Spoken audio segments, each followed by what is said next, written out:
The faint scent of lemon polish and old paperbacks always clung to my home, a comforting shroud woven into the fabric of my days. My hands, gnarled with the stories of 70 years, moved with practiced slowness, dusting the porcelain figurines that lined the mantelpiece. Each one, a tiny echo of a life lived, a memory polished smooth by time. The grandfather clock in the hall, a gift from my late husband, chimed a languid 9 o'clock, marking the start of another Tuesday. Outside, the world of Willow Creek hummed with a gentle, predictable rhythm. Children's laughter drifted from the park 2 blocks over, a distant, joyful sound that never quite reached the quiet corners of my large, empty house. The sun, a pale winter disk, filtered through the lace curtains, illuminating dust motes dancing in the stillness. It was a life I had built, piece by careful piece, a sanctuary that was both my solace and, at times, my cage. A soft knock at the back door pulled me from my reverie. "Eleanor, my dear, are you decent?" It was Martha, my neighbor, her voice a cheerful chirp even through the wood.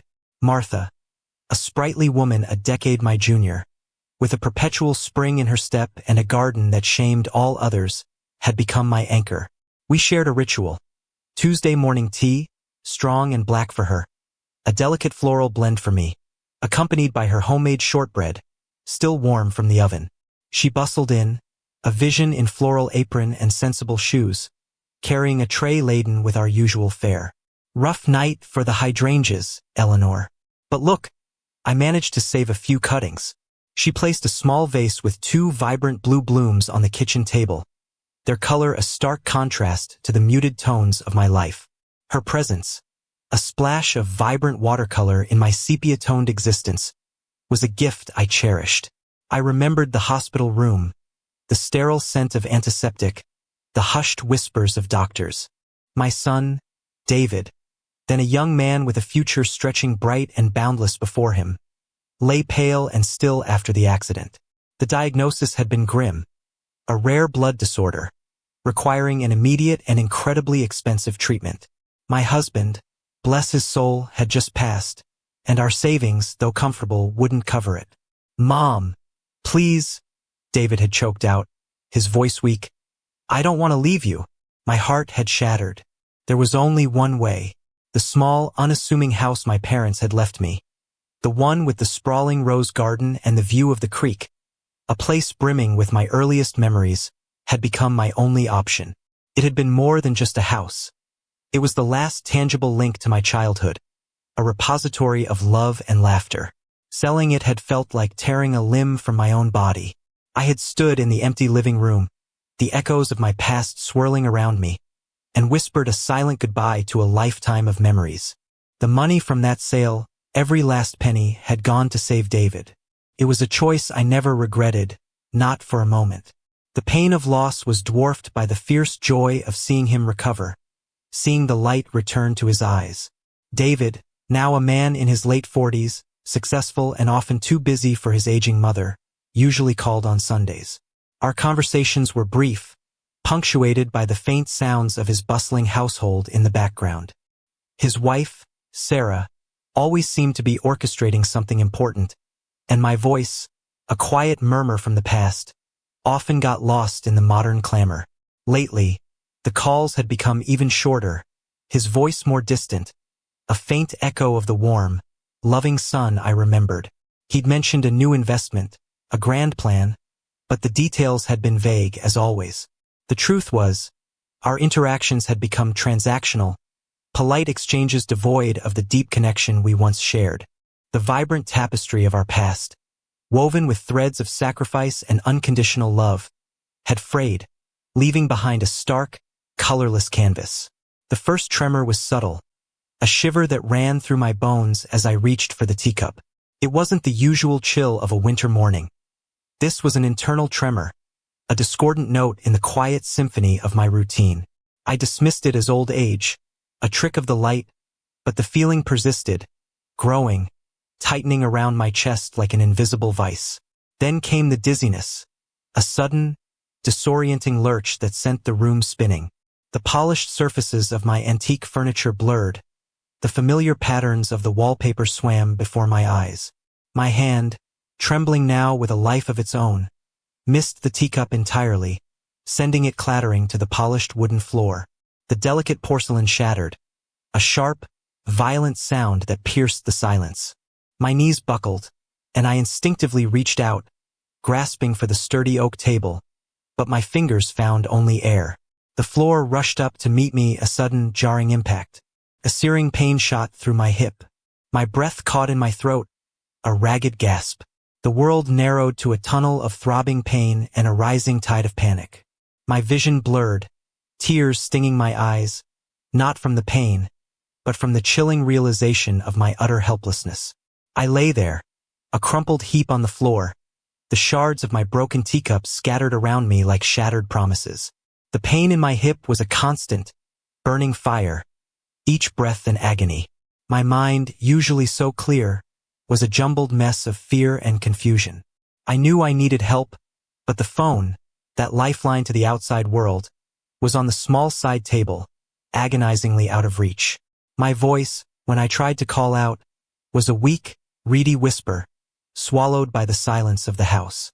Panic began to set in, a cold, creeping dread. David, my mind screamed, David will come. I managed to drag myself, inch by excruciating inch, across the polished floor, the friction a raw rasp against my skin. Each movement sent fresh waves of agony through my hip. Finally, my trembling fingers brushed against the smooth, cool plastic of the phone. With a surge of desperate energy, I fumbled with the buttons, the numbers blurring, until I found David's contact. The ringing in my ear was an agonizingly slow rhythm, each tone a fresh stab of hope and fear. And then, his voice, brisk and slightly impatient. Mom, is everything all right? I'm in a meeting. David? I whispered, my voice barely audible. I've fallen. I think I've broken my hip. There was a pause, a moment of silence that stretched into an eternity. I heard the faint murmur of voices in the background, a distant clinking of glasses. Mom, are you sure? Can't you just get up? I really can't right now. Sarah's in-laws are here for dinner, and it's a big night. The words hung in the air, cold and sharp, severing the fragile thread of hope I had clung to. I can't, David. I'm really hurt. Another pause, longer this time. Then a sigh. Look, I'll call you back later. I'll send someone. Okay? Just try to stay calm. The line went dead. I lay there, the receiver still clutched in my hand, the dial tone a mournful wail. The silence of the house, once a comfort, now felt like a suffocating shroud. Tears, hot and bitter, finally spilled over, tracing paths through the dust and grime on my cheeks. David wasn't coming. He was with Sarah's in-laws, celebrating a big night.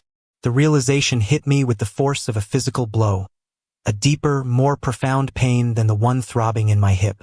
Just as despair threatened to consume me, a new sound cut through the stillness, a frantic pounding at the back door. Eleanor, are you in there? I heard something fall. It was Martha. Thank God for Martha. The quiet click of the lock as the paramedics closed my front door echoed the finality of what had transpired. Martha, her face etched with concern, sat beside my hospital bed, her hand a warm, steady presence on my arm. The doctor's words still reverberated in my mind, a chilling confirmation. A fractured hip, requiring surgery. But it wasn't the physical pain that truly shattered me.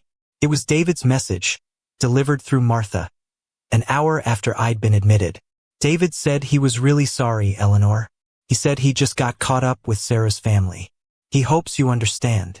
The casual indifference, the blatant dismissal of my desperate plea, was a betrayal that burrowed deep into my soul.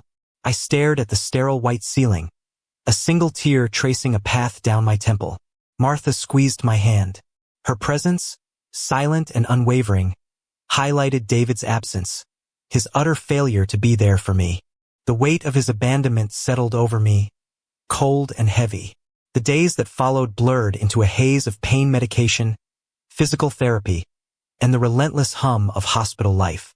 My hip throbbed, a constant reminder of my vulnerability, but the deeper ache was in my heart.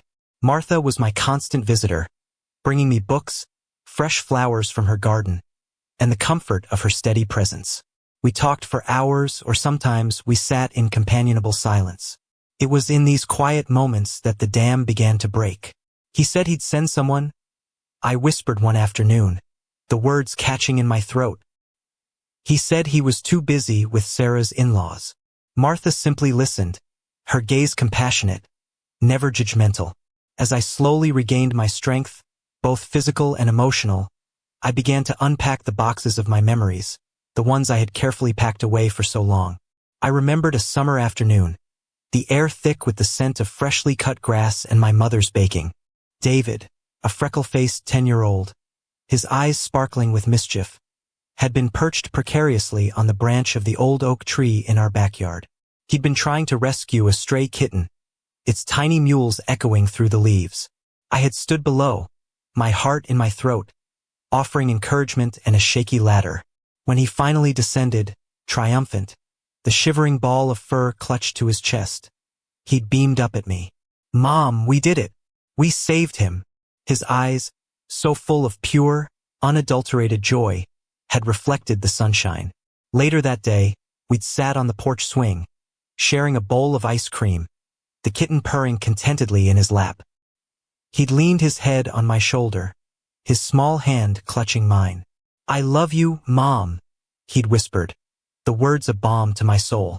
That memory, so vivid and warm, now felt like a phantom limb, an aching reminder of a connection that no longer existed. Then, another memory surfaced, a fainter, more unsettling one. David, a teenager then, had wanted a brand new car, a sleek, red convertible that shimmered in the showroom window.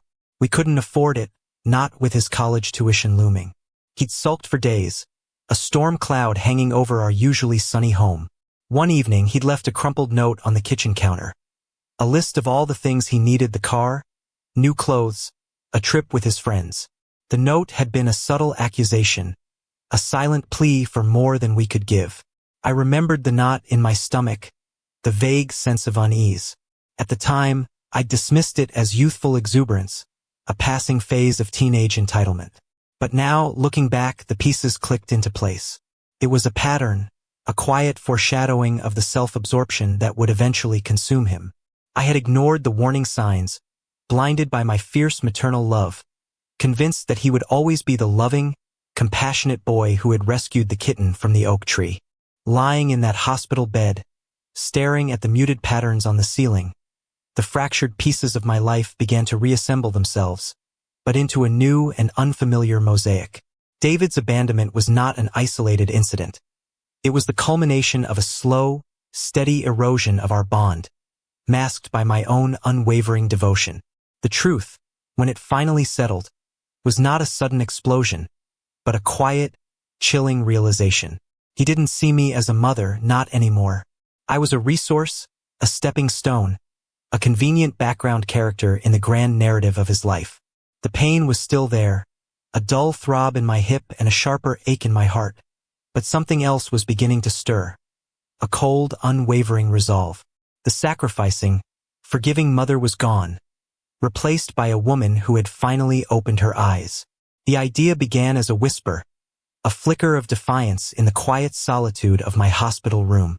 It grew, slowly but steadily, nourished by Martha's unwavering support and the bitter clarity of my newfound perspective. It wasn't about revenge, not truly. It was about reclaiming my life, about finding a new purpose for the legacy I had carefully nurtured. When I finally articulated it to Martha, her eyes, usually so bright, widened slightly. "Eleanor?" she breathed. "Are you sure?" I met her gaze, a calm, unshakable certainty settling over me. "I've never been surer of anything in my life, Martha." The plan unfolded with quiet precision, a stark contrast to the emotional turmoil that had preceded it. We spent hours poring over documents, Martha, with her knack for organization, creating neat piles of legal papers. The house, my sanctuary, would become a haven for others. I contacted the local women's shelter, a place Martha volunteered at, and arranged for its transfer. The property, with its 4 bedrooms and spacious garden, would be converted into a transitional home for women and children escaping domestic violence. The remaining funds, a substantial sum carefully managed over the years, would establish a foundation in my husband's name, dedicated to providing educational scholarships for underprivileged youth in Willow Creek. No lawyers, no grand pronouncements. Just a quiet, deliberate transfer of ownership and a carefully drafted will. The day of the signing, the air in the small, unassuming office of the foundation director was thick with a sense of purpose. I signed the documents, my hands steady, a profound sense of peace settling over me. It wasn't just giving away my possessions. It was giving myself, my future, a new direction. The director, a kind-faced woman with tired but hopeful eyes, squeezed my hand. "Thank you, Eleanor. You're changing lives." The familiar roar of David's expensive car announced his arrival long before I saw him. He burst through my front door, uninvited. His face a storm of feigned concern and barely contained fury. "Mom, are you all right? I heard you're giving everything away. What in God's name are you doing?" His voice was a harsh accusation, shattering the quiet peace of my living room. Martha, who had been watering my hydrangeas on the porch, discreetly slipped inside, taking a seat in the corner, her presence a silent, unwavering support. I met David's gaze, my own eyes calm and unblinking. "I'm doing what I believe is right, David," he scoffed, running a hand through his perfectly coiffed hair. "Right? Mom, this is madness. Our family home, our inheritance. Do you have any idea what this means for us? For Sarah's family? They were counting on this." The words tumbled out, a torrent of self-pity and thinly veiled greed. His true colors, so long obscured by my own romanticized perception, were now blindingly clear. "Counting on it?" I repeated, my voice soft, but imbued with an iron will. "You gave away my keys, David. You declared my home yours to hand over to your in-laws. That night, when I lay helpless on the floor, you chose them. You chose their expectations over my well-being." He flinched, a flicker of something akin to shame crossing his face, quickly replaced by indignation. "That's not fair, Mom. I was in a meeting. I told you I'd send someone. And you did?" I replied, a ghost of a smile touching my lips. "You sent Martha." David's jaw tightened. He glanced at Martha, a fleeting look of disdain in his eyes, before returning his furious gaze to me. "This is a mistake, Mom. A huge mistake. You'll regret this." I simply shook my head. His words, once capable of wounding me deeply, now held no power. He was a stranger, a ghost of the son I had once known, his demands echoing hollowly in the newfound silence of my heart. Martha, from her quiet corner, simply watched, a knowing glint in her eyes. I had never felt so utterly, irrevocably free. A year later, the scent of lemon polish had been replaced by the comforting aroma of freshly baked bread, and the quiet stillness of my home by the joyful cacophony of children's laughter. My fractured hip had long since healed, and I moved with a newfound lightness, a spring in my step that hadn't been there in decades. The women's shelter, now bustling with life, was a testament to the resilience of the human spirit. I often sat in the sun-drenched living room, reading stories to the children, their bright, eager faces a constant source of joy. Martha, of course, was always by my side, her bright garden blooms adorning every room. We often shared a pot of tea, not in my old kitchen, but in the communal one, surrounded by the vibrant energy of new beginnings. I looked out the window, watching a group of children chase butterflies in the garden that had once been my private sanctuary. No bitterness remained, no lingering resentment for the son who had abandoned me, only a profound, abiding peace. The pain of his betrayal, once a gaping wound, had transformed into a catalyst for something beautiful, something profoundly meaningful. My true legacy wasn't the material wealth I had accumulated, or the sacrifices I had made for a son who no longer needed me. It was in the laughter of these children, in the hope in these women's eyes, in the quiet strength I had found within myself. I had turned my greatest sorrow into my greatest triumph, and in doing so, I had finally become truly, utterly free. My life, once defined by loss and quiet sacrifice, was now a vibrant tapestry woven with threads of purpose, generosity, and the boundless joy of genuine human connection.